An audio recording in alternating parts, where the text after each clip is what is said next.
I'm really excited to have you all here. This is the plenary sponsored by DARE, the Diversity, Awareness, Reflection, and Education Committee at SSDP. DARE is co-chaired by Kat Murdy. Where's Kat? Where's Kat? Do we have a cat? Maybe not. We have a cat, but not the cat I was looking for. And by Elise Zabo, who's in the back and will wave at you. DARE is the committee where we make sure that everything we do at SSDP includes the unique perspectives of folks who are not generally represented in the drug policy reform movement. And this plenary, we did the first last year, which I think was really important, a very important conversation that we had around people's own experiences with illicit drugs and how the drug war had negatively impacted them. This year, we're taking a little bit of a different approach. It's going to be a bit of a different kind of story that we're telling this year. And I'm going to let each of our panelists introduce themselves and tell a bit of that story over the course of a few minutes. I might then ask some questions, and then we'll invite the members of the audience who have questions to come line up here, and we will pose questions to the panel at that time. So Arturo, would you like to begin? Sure. Hi, everybody. My name is Arturo Lua. I'm the current president of UAlbany SSDP. I'm currently a dreamer, which means I'm here under Barack Obama's affirmative action, DACA. Thank you. I've been living in the United States ever since I was 4 years old. I'm 21 now, and I've gotten to see the progression of what we view the immigrant community as, and I really hope to share with you what it's like dealing with law enforcement as an immigrant here, and what it means to us to have a conversation with police and the government in general. Hello, everyone. My name is Ismail. I'm super happy to be here. I first got involved with SSDP at UC Berkeley School of Law. I actually wasn't involved as an undergrad. I think I'd heard of it, but it kind of just like escaped my mind until I actually arrived to law school and started engaging with SSDP in that context.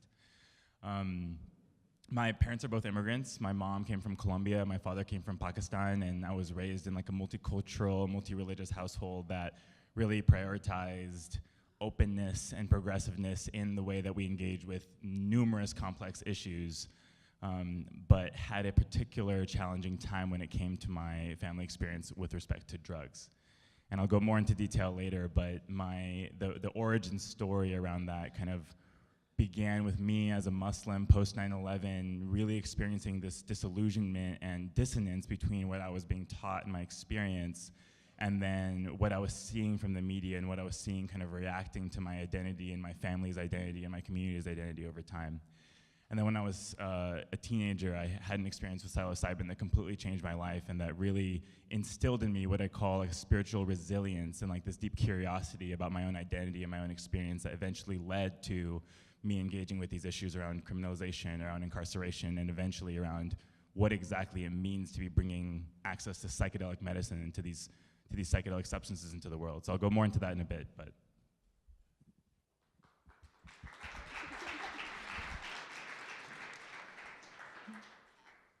Hi guys, I'm Shama. I'm from the Philippines. November 2016, the presidential spokesperson called millennials who were protesting against the government temperamental brats, and so we're owning that. We are temperamental brats that are going to change the world.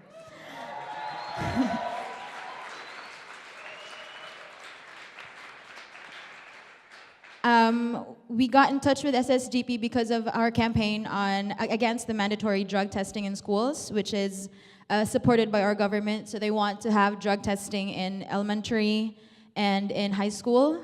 And those are some of the things that we're going against, aside from the fact that, of course, there's a bigger war on drugs that's been happening in the Philippines. I'm not sure if you've heard about it. I mean, it's just everywhere in the news, right? But I'm going to talk about that a little bit more as well. Later and tomorrow, if you guys are going to our panel. Thank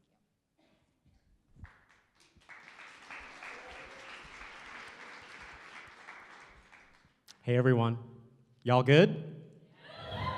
Good. My name's Scott Cecil. I work for SSDP. Started out as a student with the network in Arizona in 2010.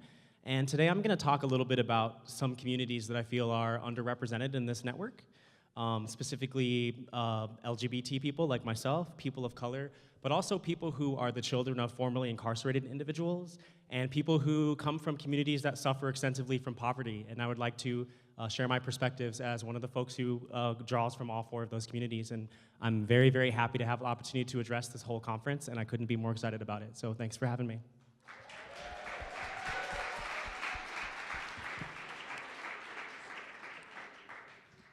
Cool, looks like I'm starting us off. So if you'll forgive me, I'm gonna be staring at the screen a lot, but I hope that you enjoy what I've written for you. If I asked each of you to name a topic which you think deserves more attention at SSDP events and conferences like this one, what comes to mind? For me, it's always been the racial makeup of the membership of this organization. In my 7 years affiliated with SSDP as a student, a board member, and a staff member, I've witnessed tremendous strides when it comes to diversity. I've been a part of conversations and projects undertaken by the board of directors, alumni, and staff, which have really altered the contours of this organization and the way that it operates. We are more intentional about diversity, inclusion, and intersectionality than ever before, and it can be easy to forget how much progress has been made.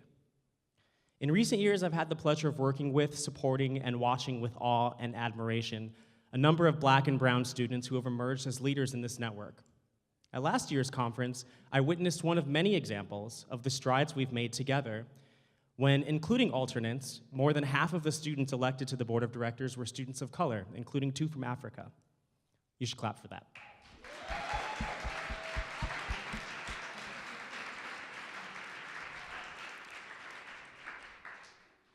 But I'd like to suggest to you with the utmost amount of love in my heart that I'm afraid our efforts have not been enough. And it's not my intention to minimize this, nor is it my intention to inspire guilt or place blame on anyone. I ran for SSDP's board of directors in 2013 at the Reform Conference in Denver, Colorado. It was my first ever drug policy conference, and when I gave my candidate speech, it was impossible for me not to notice that it was a room full of almost exclusively white faces that were looking back at me. I became incredibly conscious of this during the remarks of some of the other candidates who spoke before me, and at that moment, I decided to scrap most of what I had written and speak from the heart instead, because I wanted to convey to that room the intense internal divide which I was experiencing in that moment. Could it be possible that no one else in the room noticed what I was noticing? If they did notice it, why hadn't they said anything about it? As it turns out, my fears that no one else noticed this before I brought it up during my speech appeared to be unfounded, and this became evident to me when an alumni, who is now a great personal friend of mine, came up to me and said, quote, "Good speech. You're definitely gonna get elected to the board of directors because you're gay and Black." Suffice it to say, I was flabbergasted. Was it possible that this conference of people, who are among the most woke group of people I'd ever been around, could not understand the imposter syndrome which people of color face? Didn't this person know that no matter your merit, whether you're receiving a scholarship to an elite university, an offer for a competitive job, and yes, even running for SSDP's board, the default assumption seems to be that you were elevated to that position because you're a minority, regardless of whether it was deserved or earned. This inevitably leads to self-doubt. Maybe I don't deserve to be here. Maybe the only thing these people like about me is my afro. And no, you can't touch it. I mentioned in my candidate speech 5 years ago that my priority as a board member was to do whatever I could to reflect the lived experiences of people of color like me, and to do whatever I could to support students and make sure that our communities and our lives would be reflected in the priorities of this organization. And 7 years later, I can say without hesitation that we have made progress, but it still doesn't feel like enough. Please, look around this room right now. Are any of you satisfied with the number of people of color represented in this room? This morning in the plenary, Betty talked about the history of movements which required student activism. And in that talk, one of the slides was for an organization called SNCC, and SNCC, and their logo was a black hand and a white hand joined together in an embrace. But in the accompanying picture on that slide, The activists who were protesting the segregation of lunch counters were all black people. Did anyone else notice that? Yesterday in the opening session, the student activists from Parkland, Florida were mentioned. And it's true. The work they're doing is inspiring. The Socratic questioning in which they are engaging is relentless. And the way I saw some of these student activists make a sitting United States senator squirm is unlike anything I've ever seen in American politics, maybe ever. But I can't help but notice that Black Lives Matter activists have been saying many of the same things for some time. What could possibly be the difference between suburban kids from Florida and poor kids from Baltimore? I asked someone about this recently. They told me they thought the difference was that the Florida kids are asking for a specific policy change, whereas the Black Lives Matter activists aren't.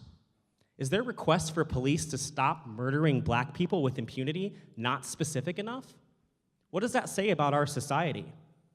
So I want to suggest a few things to you today. I want to suggest to you today that privileged people having access to ketamine therapy or psilocybin or MDMA therapy while marginalized poor communities continue to languish under poverty is not equitable, nor is it desirable.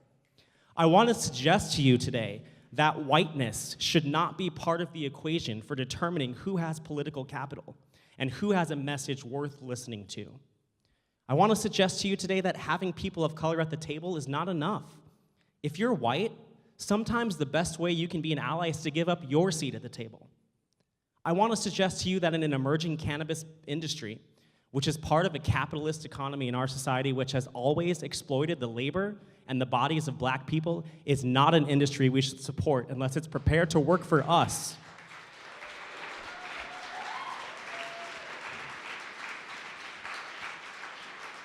Unless it's prepared to work with us for long overdue economic reparations and a reformation of an economy which is an integral part of enforcing racial hierarchy in our society. Let's remember that despite cannabis being legalized in Colorado 6 years ago, arrests of black youth in that state have gone up. If we legalize drugs but don't interrogate our society's fascination with punishing blackness, what's been gained? What's been lost?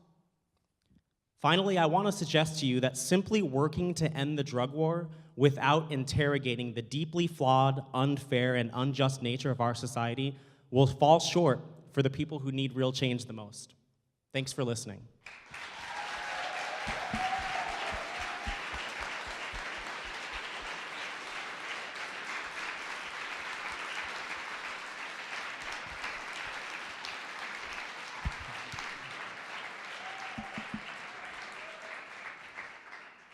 That's a tough act to follow.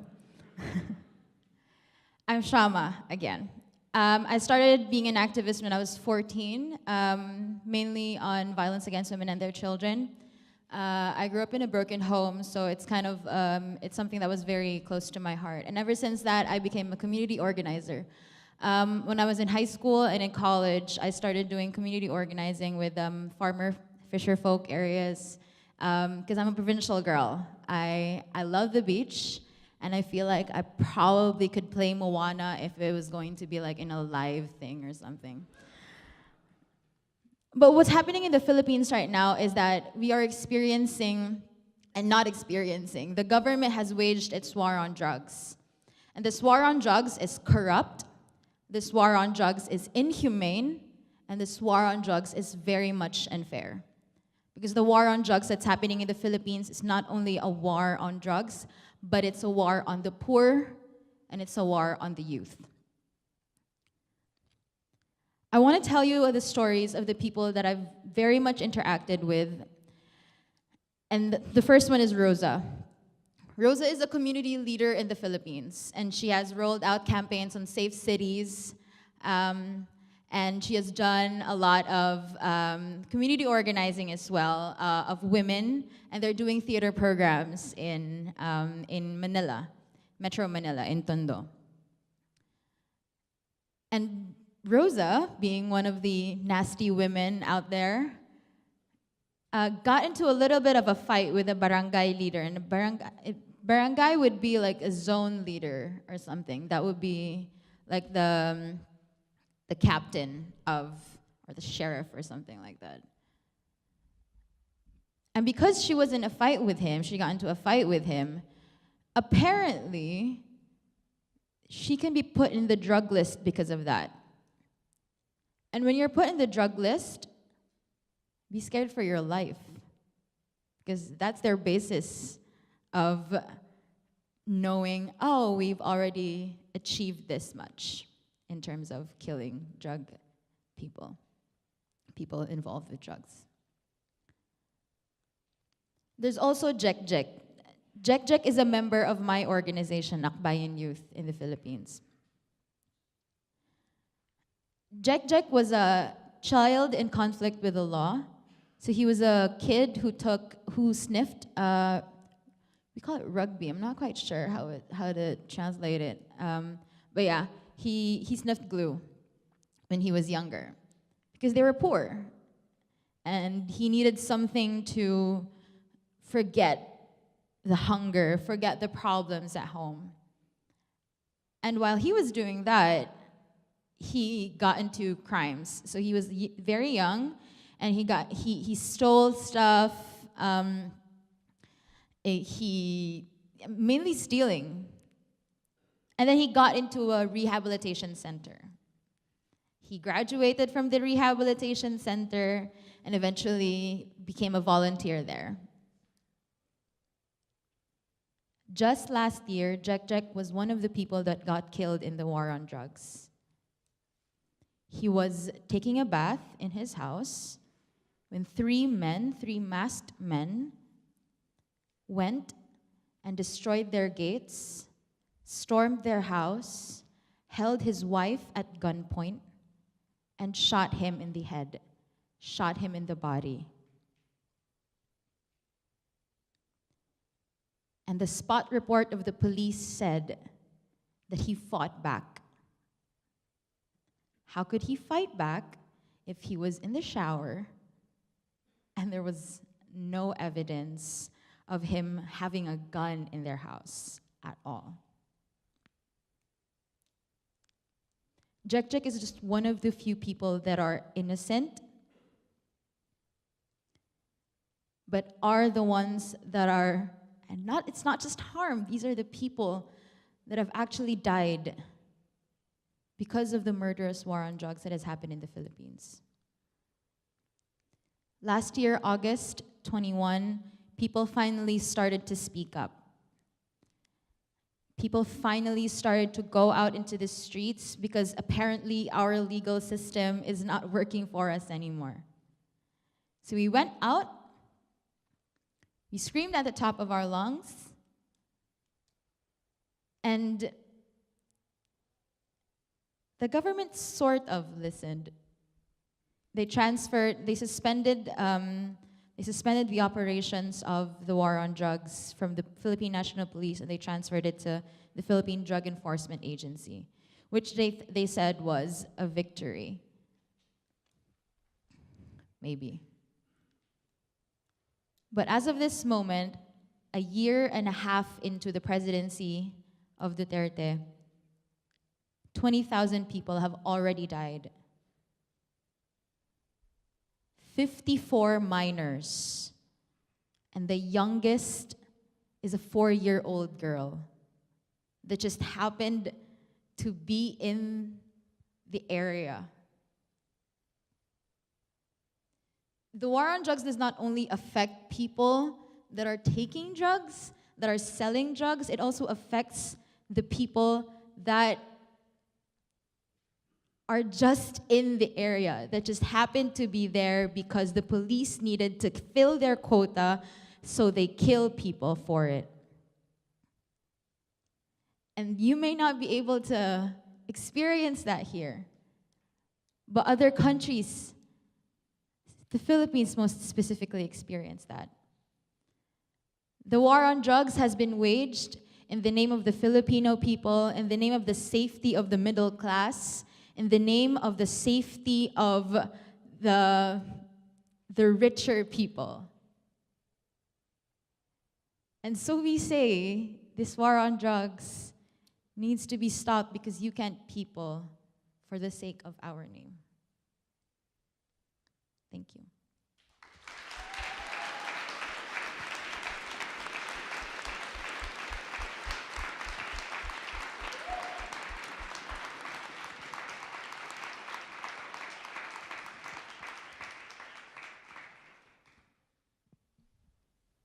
I want to just start by taking a super brief moment to just let both of those very brave and honest accounts sink in. Thank you both for sharing.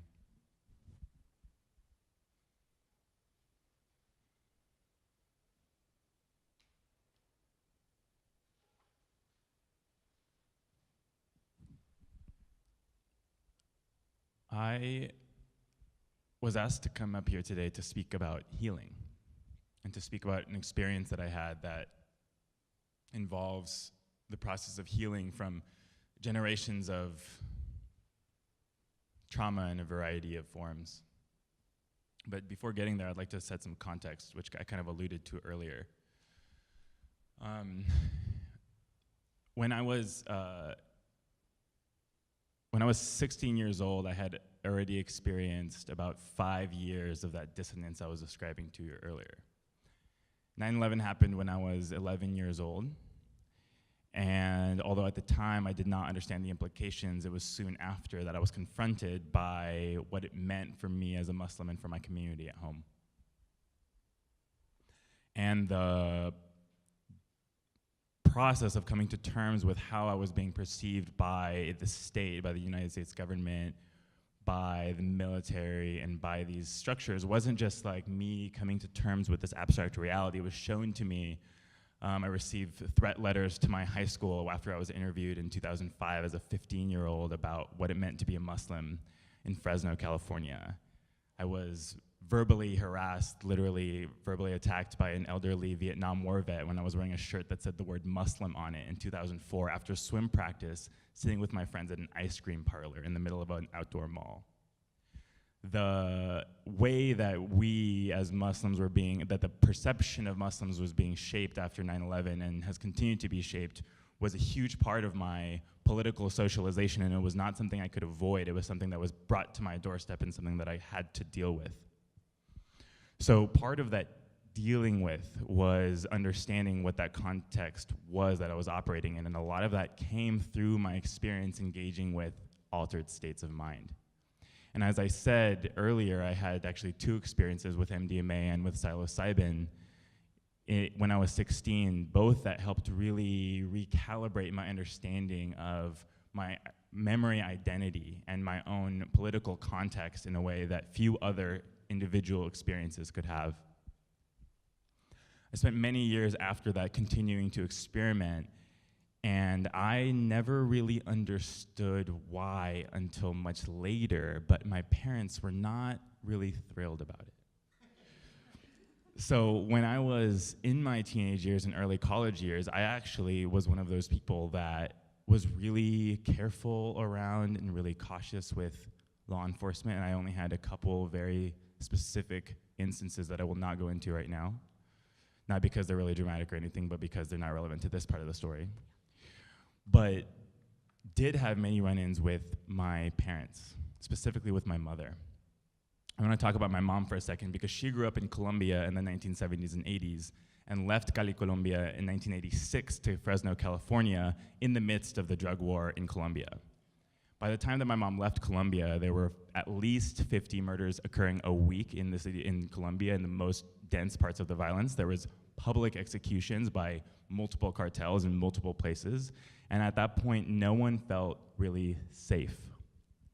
So for me as a teenager, experiencing this process of, experiencing this experimentation and this new state, this new status of experience that was allowing me to recalibrate my relationship to myself, although that was transformative for me, for someone like my mother, whose understanding of the drug war was the violence in Colombia in the mid-1980s, was quite different.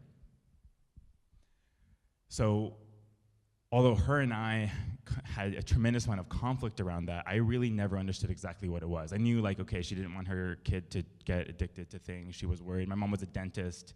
My mom worked with a lot of people who, over time, developed opioid prescription addictions. She had an idea of what drugs did and what they were that felt to me like it didn't align with what I was doing, but to her, it was everything.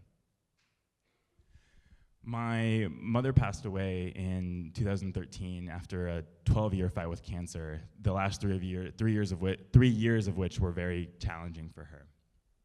And I want to talk all of this was it was a lead-in to what I think is one of the most powerful experiences that I've had that really focuses on this idea of family-level systems healing in the context of that multi-generational trauma. About a year and a half after my mother passed away, after coming to terms with a lot of things, both before she passed and then soon after, my family and I decided to organize a healing retreat in Mexico that would involve ayahuasca. And it was in that context, with my grandmother, with my cousins, with my brothers, that we all sat and drank this Amazonian brew for the first time. And that opportunity to do this multi-level, intergenerational healing based in this particular Colombian tradition in this case, only occurred after the catalyst of my mom's passing was able to penetrate into the psyches of all of our experience. She really was the person at the center of our social sphere. She was one of the first people to come to the United States and to create society and create experience around our family. So her loss was like a huge social, not just a personal loss, but it was a social loss for our whole community.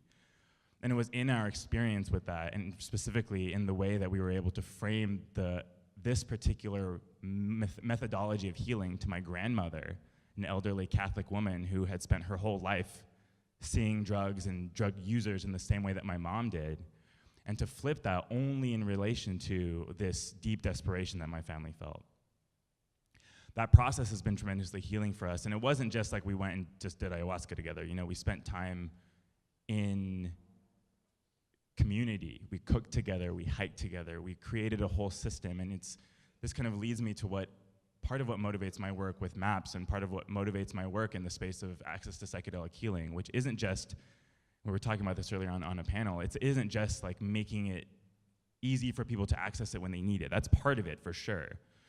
But it's that the potential of these substances that have been criminalized, that have been demonized for such a long time, that we've been prevented from having access to because of the systems that have been put on top of us because of the lack of trust that the state supposedly has had for our ability to make these decisions, has led to this outcome that for my family has completely changed how we all relate to not just the substances, but to each other and to our relationships within that family dynamic.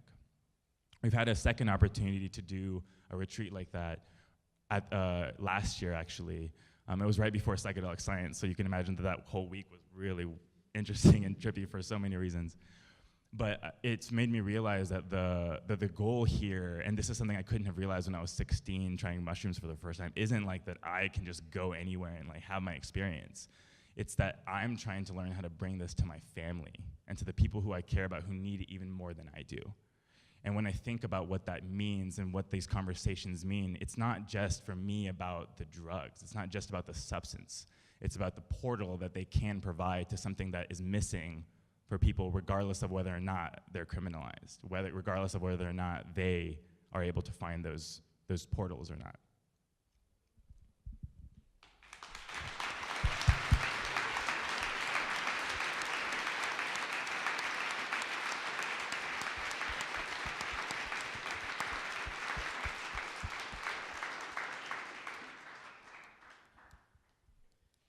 Well, I want to begin by saying that I'm not here to only speak about my personal lived experience, because I know that there are many more like me who have lived very similar experiences. And so I came here to speak on behalf of my community, on behalf of Dreamers, because for us to speak up means a whole set of consequences that a lot of us are not ready for, and that frankly, none of us should have to face.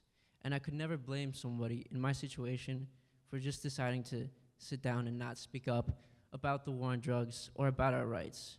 Because we live in a very painful and a very unique type of isolation. We're ideologically isolated from our parents because we come here, we get an education that they've never received. In my bloodline, I'm the first person to be fully literate. My father can sort of read, my grandfather's fully illiterate. And to explain to them, even our own people's history, to them is very enlightening. I've told them about traditions, colonial traditions of Mexican cowboys using cannabis in alcohol rubs to heal themselves, because it's a very tough job to be a cowboy. And that's a very good painkiller that isn't addictive, and it works great. When I told my mother this, her mind was blown. And I had to tell her, this is our history. This is what we've been doing. But it's been taken from us because of the war on drugs. We lost a crucial part of our identity. Growing up, my parents always told me drugs are bad. And it wasn't until I told them, no, they're not, that they started to realize, maybe he's onto something. And that really came to a head when we started having problems with my younger brother. My younger brother, Christian, he suffers from severe spectrum autism. Since the age of 2, he has not been able to speak. He will never be able to socialize fully in society. And we take very good care of him. But one of the things that have always bothered us, for many neurologists that we've gone to, his quality of life has suffered because he suffers from mood swings. If someone can't talk, they can't express to you what is wrong with them, what hurts them, what's bothering them. If they cannot socialize properly, they do not know how to express what discomfort feels like. My brother, he sometimes has, violent reactions when you're trying to help him, but you can never blame him because he just doesn't know how to tell you what's going on. And many neurologists' responses is like, hey, sedatives, put him to sleep, calm him down. And that's not, I've seen my brother just lay in bed and just cry for hours. And we don't know what's wrong with him, and we can't do anything. And all of that started once we started taking these pills and all these sorts of things, and my mother has searched and searched for years, what can we do? Until eventually tiny snippets of research on marijuana and autism or other sorts of things. She's like, what about this? What about that? Even my father, who was an adamant, prohibitionist, comes to me one day, because he knows I do this. And they support me, by the way. They definitely do. Their main concern is what happens when the authorities get involved. Because nowadays, when a dreamer speaks up, the risk isn't so much that we'll be ostracized from our families. Oftentimes we are supported. Especially in my case, I'm very lucky that my parents are very understanding. They love to hear me just preach on. I'm a major in Latin American studies, so I just tell them about our culture, our history. I'm like, this is who we were, this is what we did. We made our own calendar, goddammit. And they love it. And in a way, learning about the war on drugs has helped me teach my family parts of our culture that we've lost. And it has helped us make more sense of where we are at as a people. But where we are at now is a very dangerous situation because I'm a millennial. I'm an American millennial. Okay, I came here when I was 4. I grew up watching SpongeBob, all the same cartoons you did. I love the Discovery Channel. I learned a lot of things. And through that, I've been able to learn a lot of unfortunate facts, like how my people have been systematically oppressed. But with knowledge comes power, right? I know what I can do then. We all do. I'm sure tons, all the dreamers out here know what we could get done if we just have the information and we just speak up. But we're not about to, a lot of us, unfortunately. And again, that's why I come here today to speak up for all of us, because my case is unique, and all of our cases are unique. There's about 800,000 of us. And as some of us are starting to speak up now, it's making it safer for others. We see things like Undocu Media speaking up. I don't know if any of you follow them on Instagram. I highly suggest it. There's a little bit of a renaissance going on right now. We're reclaiming a lot of things. We're reclaiming our identities, our history, which is very important to us, because we're going to need that to fight for our rights. And I believe that, honestly, we're all here on this earth. Humans have been migrating since the day we started being, a species. And it shouldn't be a crime to have to move somewhere for the sake of your family. It's not, you enter the United States illegally, but is it really illegal to do what you must to provide for your children. And another thing that I hope that you get from this is that oftentimes what we think of in terms of immigration in the United States is they come here for jobs, they come here for a better life. Well, almost anything that isn't starving would count as a better life, would it not? I mean, when we left Mexico, things were pretty desperate. Honestly, we were lucky if we got a meal once a week. Things were not easy. To move here was a giant risk. In fact, my father nearly didn't make it across the desert, and it's taken a toll on us, because ever since we've been here, it's been continual fear.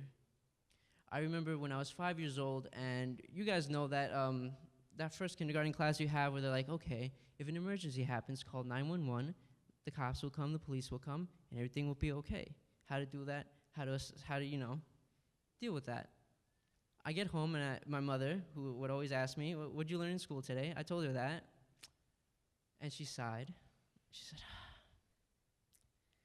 I wish that were so. I wish you could. And I was like, what do you mean, Mom? I'm a teacher, And all my friends, I was like, yes, son, but you're not like the other kids. If something happens, if something really happens, and you absolutely must, yes, call the cops. But in all other instances, you cannot get into any situations with law enforcement at all. Avoid cop avoidance. And it's becoming almost, I could almost jokingly say, an art form between me and my best friend, who's also a dreamer. And we'll just talk about how if you hear the sirens coming down the street this way, go to a route. If it's a one-way this way and the cop is that way, go against the one-way. Hopefully they still follow the laws, but you know what happens when the sirens turn on. But it's become a situation now where, a lot of our lives we've lived in fear.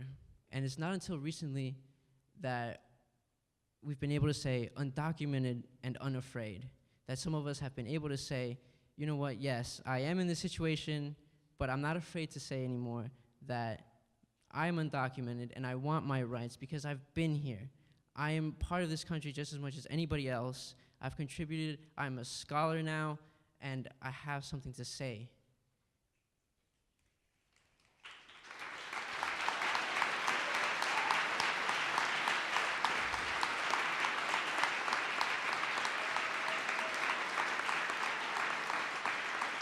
Thank you. So, to touch back on my first point of our special sort of isolation, we're isolated from our families ideologically. We're isolated from the society because we're constantly reminded of the fact that we're foreigners. We're isolated from law enforcement. We're at odds with them almost. And in a way, we're isolated from the rest of the activist community because it's harder for us to organize. It's harder for us to tell each other, listen, I know that if you speak up, you might be throwing away nearly 20 years of your family's hard work, but it needs to be done, and I know that risk is crazy, but you just gotta do it for all of us, because if we all do it, maybe something will come of this. And the isolation we face doesn't need to be there. Some of us are very privileged in the fact that we can speak up without consequence of losing everything that we've worked for.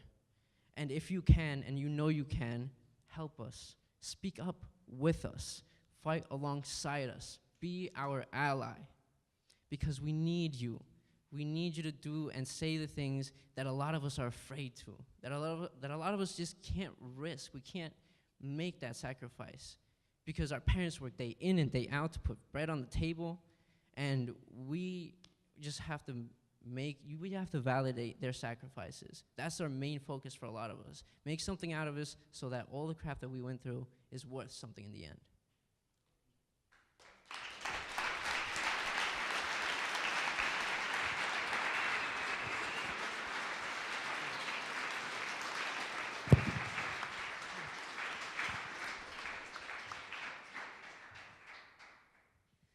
First, I want to thank you all for your bravery. It takes a lot to get up on the stage and talk about your own personal experiences as opposed to this academic notion of the work that we're doing. And I think that that's such an incredibly important piece of the way that the drug policy reform movement is shifting. You're leading that, and I appreciate it. We all do. I thank you all for the time and attention that you're giving to this panel. I think it's very important. Arturo, you led perfectly into the question that I have for each of you, which is around what can we do? What's a concrete thing that we can do? So you say stand with dreamers, and we must, because so many of you are drug war refugees, right? We're not acknowledging that in the dialogue. And as a movement, I think that it's incredibly important that we acknowledge that. And also that so many, like in many situations, a marijuana arrest is a pretense for deportation. A marijuana arrest is a pretense to throw someone back in jail if they are on probation or parole. And the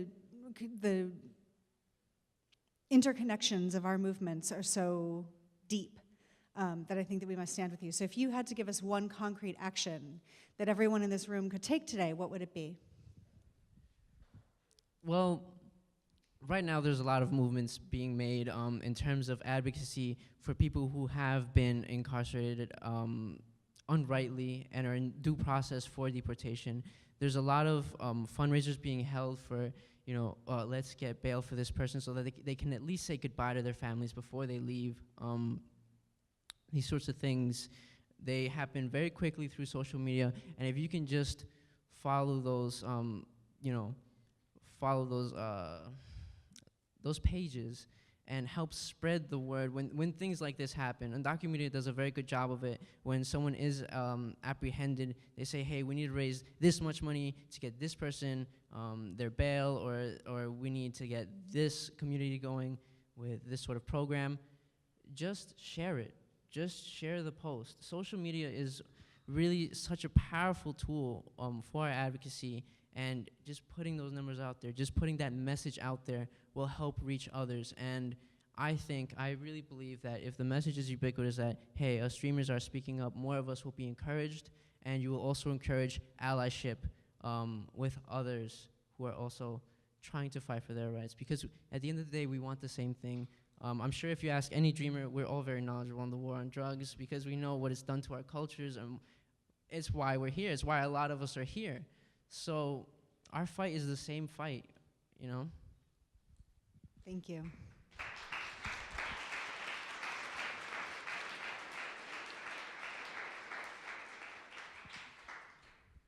This is not a fun suggestion, but it's an important one. One of the interesting things that came out of the experience that I had with my family was a closer understanding of what exactly is missing that so many of us in our society right now seem to be attempting to escape from. And I think seeing my grandmother and seeing my family members in such a deeply vulnerable state, as I'm sure some of you have been, after an experience that really pulls out some of the depths of the experience of your past out of you, and what it means to sit with that. I believe that a lot of the reason that there's so much fear around the conversation around deep healing and deep psychedelic healing in particular is that the way that these healing modalities work is that they uncover things that allow trauma to come up. So when we're thinking about what it means to bring that to the surface, of our own experience or to our own whatever, the reality is that we, as a society, are not really ready for all of that trauma to come up yet. Part of what happened in the 1960s is that I believe that these substances became available and into the consciousness of the global north, of the West, into the United States and in Europe, and kind of imploded because there was really no structure within which that could happen. There was really no structure for that level of healing or experience to actually be held, which is a pretty stark contrast if you look at these cultures that have used psychedelics for millennia, which all have these systems, these intergenerational rites of passage, these initiations that create systems that allow for the learnings and the growth that occurs in those structures to actually be valuable. Right now we have an approximation and something really valuable within the scientific method and within the therapy space, but that's really only going to get us part of the way if we want to talk about healing on a broad level. So my suggestion is that you talk to your family. My suggestion is that the thing that you can do is not just try to convince your cousins to like try acid with you, although that might be the right idea for you, maybe. But really, it's to talk to your parents and to your grandparents and do what I'm hearing so much of that's coming up here, which is this process of education and context creation. I think that that thing that we're afraid we're going to lose, we being the American society, we being the society of the people who can be in this room right now, we've already lost. It's already gone. And what we're trying to do now isn't to grasp back at what we've lost that was once there, but it's to figure out what we have and what we can create out of that. And I really believe that that structure that was missing, that I think we can create, begins at that level, whether it's your literal family or your chosen family, the people that you choose to create community with, it is those communities that will create the context for that healing to occur. It isn't just a relationship between you and your brother, or a therapist and a person, or a cop and a person that's getting arrested. Those things all matter. Every single one of those relationships matter, and those will all change over time. But my suggestion is, I guess, both very literal and very esoteric. Create that community everywhere you go, because that community is mind manifesting. It is the thing that will give us the space to create the thing that we're trying to make in the world, because the thing that we're dreaming about right now, if it existed, I'm afraid that it would collapse. I'm afraid that it doesn't have the structure yet to hold what we needed to hold for all of us to really come out together. So, and I'm saying this out loud because I need to do it, but call your grandma.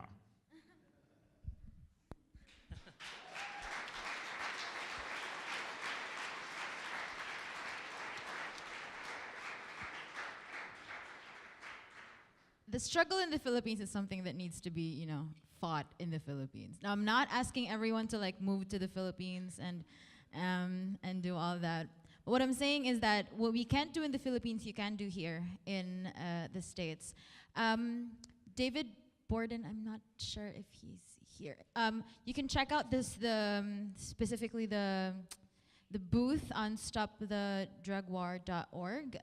David Borden has been helping us in terms of lobbying with the U.S. Senate on the foreign state appropriations on the international support for narcotic drugs. Those are some things that you can help with in terms of lobbying, for example. And in terms of changing up the language, David already talks to us and coordinates with us about that. And that's one very concrete thing that you guys can help with here in the U.S. and in other parts of the country. And then the second thing is, during the time of the dictatorship, 32 years ago, what really helped oust the dictatorship was international pressure. And that's international pressure from media, most especially, because our media is not able to, at the time, our media is still very active right now, but at the time there's already crackdown on media, and only the mosquito press, they call it the mosquito press because it can only bite you a little bit, and then it hurts a little bit, but not really. But then the press was just trying to fight back before, but then everything was censored. But the international media are able to publish everything, are able to publish stories that are of truth, that are speaking power to truth at the time. And I think if that ever happens in the Philippines, and our media is already censored, and it might be anytime soon, I'm not really sure. But if that happens, then we're gonna need every help that we can get from international partners in terms of spreading what is actually happening in the Philippines, because they're trying to whitewash everything right now. Like, there's no deaths anymore, and they've stopped reporting the deaths of the drug war. Only the human rights organizations are the ones that are reporting it. And so far it's at 20,000, and they only say that's like 3,900 based on the police statistics and all that. So these are things that are very helpful in terms of from the international partners and from the international community.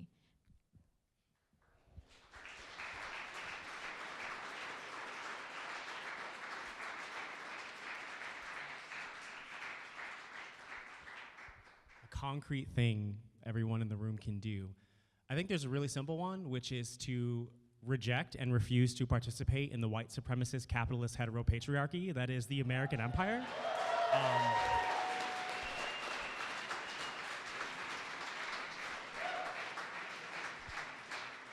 At the risk of going too far here, let's not pretend that America is a democracy. It never has been. It's an empire. You mentioned what the Philippines doesn't need is for Americans to come over there and solve things. Well, we've already gone there, and part of the reason why the Philippines is facing some of the issues that it is right now is because we colonized it not that long ago. If you live in a community, or let's take Baltimore, we're in Baltimore. If there are there neighborhoods in this city that you would feel afraid to go to? The answer is probably yes. I know it's a yes for me. Well, real people live in those neighborhoods, including children, including people who are defenseless. So what I'm asking you to do is not be content just living your own life when there are people here in our society who don't have the option to do that.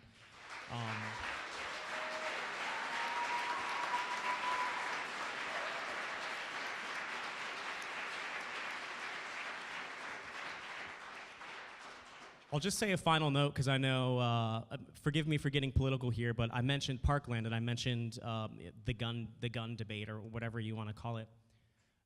One thing that I haven't heard discussed is that there are scholars and historians, names are escaping me, but I'll share this widely later if I can find some of this, but scholars and historians have traced the history of posses of people that used to round up slaves and how that evolved into what is the modern day police force. That's just a fact. It's true. And while we may not be engaging in chattel slavery anymore, we still have institutions that always have been designed to harm and kill people of color, and that has not changed. So until every single person in this room, if you cannot honestly say, I would feel comfortable being treated how black people in this society are treated, then that's it. I've said enough. If you can't say that, then that means we all have work to do.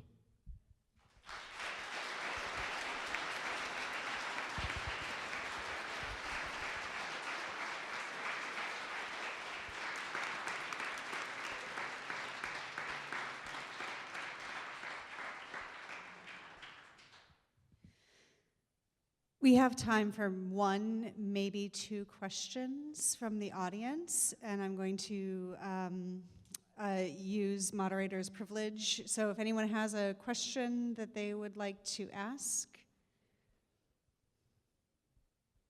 You here.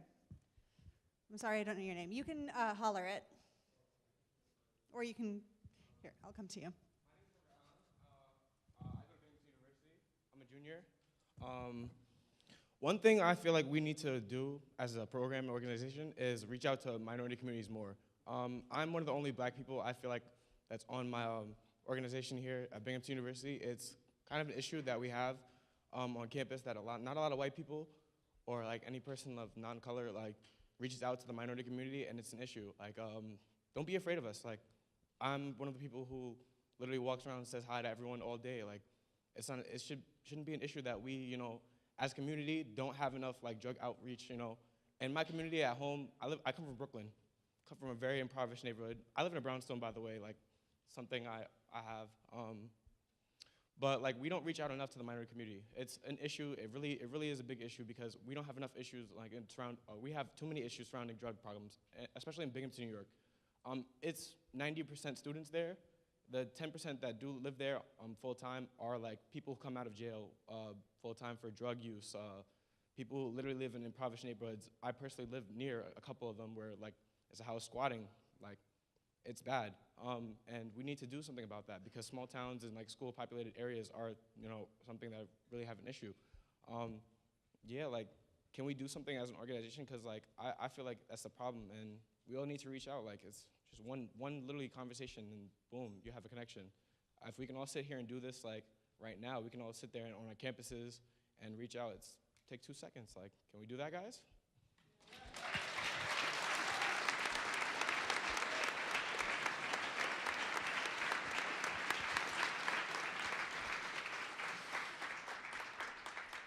Thank you very much for that. I think that one of the things that this plenary brings up for me every year is that it's not about us saying, hey, we welcome everybody, hey, we value everybody.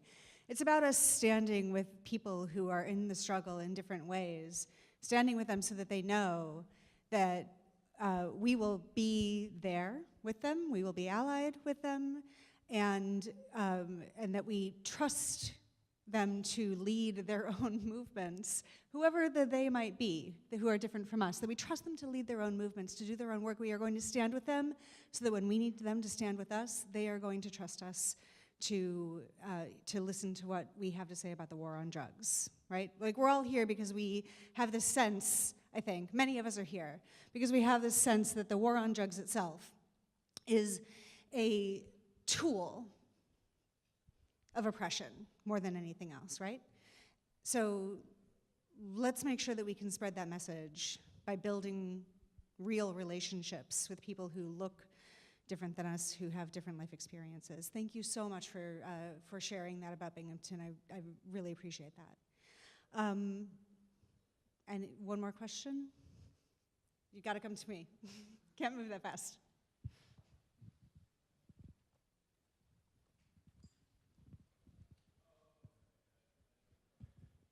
Thank you very much. This question is for Scott. Hey, Scott. I'd like to know, let me find my words here. I'd like to know what us white guys with comb-overs can do to support your cause, and why you're here and why you're doing this, please. Part of what makes it difficult for me to answer that question, well, there are two things. The first honest answer is that I don't know for sure that I know. And the second thing is that I'm also a white guy. Half of my family is white, and I understand white privilege perfectly well because I, unlike many people, know what it feels like to be treated like a white person and know what it feels like not to be treated like one. And I fully recognize that for white folks in the room, the only experience you've ever had is as a white person. So the honest answer is I don't know, but I'll just repeat something that I tried to convey earlier in a different way, which is anytime you recognize that you're navigating the world in a way that people who don't have your privileges can, whether it be because your family has money, whether it be because of your race, because of your gender, because of your sexual orientation, you name it. If you find yourself navigating the world in a way that other people can't, that should be a red flag to you that you should refuse that privilege for yourself. I don't think there's any other way to get around that. The other thing is sort of a perplexing paradox here, but something that enrages me is, and probably all of us, is when people say, well, I'm colorblind. No, you're not. And that's easy. We all know that critique, but the thing that's confusing is I want people to be treated the same regardless of what their race is, but I feel like the only way to get there is to interrogate what our races are, right? We have to do the interrogation first before we can eliminate these false labels. And I hope that answers your question, and it probably didn't, but I will suggest finally that the answer to your question is unknown to most of us, and it's something that's probably gonna take the rest of our lives to answer. But we have, us as a global, we're really the first global generation, millennials, and we have an opportunity to refuse to participate in these global systems of oppression, hierarchy, and colonialism that have been rampant for several centuries. Now's the time to end that, and I think we can do it.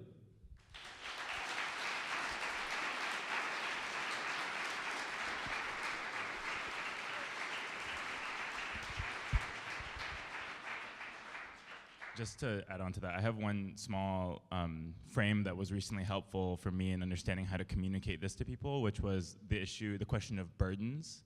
I had someone, a white guy with a comb over, recently talk to me about how they were kind of going through their own process of acknowledging what's going on and how these systemic oppressions exist in layers for people. And the way that they framed it themselves, I thought was actually really helpful. And I think was helpful for them to understand it as a white person, and also for me to kind of help their process to the extent that I was able to. And that was in thinking of the historical burden that each person's identity kind of places on them. So there are the things that we talk about a lot, which is how like navigating the world now in your identity, in your body, impacts how you engage with different spaces and people. That's important. But it's sometimes easier for people to understand that, to think of that in the context of this historical burden, as certain populations carry a historical burden of not just the oppression that they experience, but this history of oppression that over time has gotten compounded. So it's not just that like your life or someone's life is easier because of their identity, it's that you have centuries of identities behind that. Your ancestry has benefited from that. And that kind of helps really tease out why the gaps that we're talking about between, like, let's say, for example, wealth, for one example, are so great. Like, it's not something that happened in this room. And it's not that I, for instance, necessarily expect like every single person who has more privileges than I do to acknowledge that and be guilty about it every single time they talk about it. That's really not helpful. What is helpful is to see those burdens, and this is really what Scott said, but in slightly different words, which is when you see those burdens, if you can't or won't refuse to participate, although I think that's a really good idea, pay attention to what those burdens are, and when you can take on more of a burden for another person, do that. And that can look like a lot of different things, but the reality is that we're all experiencing this burden of mortality and these burdens that kind of already exist independently of our identities. We're humans who are super confused about WTF is going on in the universe. And it's been like that forever. And those burdens become inaccessible to us. Those existential questions that are our birthright to engage with become inaccessible to us when we're trying to figure out how to survive every damn day. So if you really believe in the true liberation of yourself and of the people around you, then learn to share that burden, because when we share evenly, then we can deal with the things that we can't change. Right now, we're still dealing with things that we can change. We can't change suffering. People will suffer. People suffer. Suffering is, I believe, part of the human condition. But oppression is not. Oppression, the directionality, the act of causing that suffering, that can be changed. And when you see that, and look hard, because there's a lot of things that make it really hard for people with privilege to not see that, then do what you can to ease that burden, even if it's only just a little bit at a time.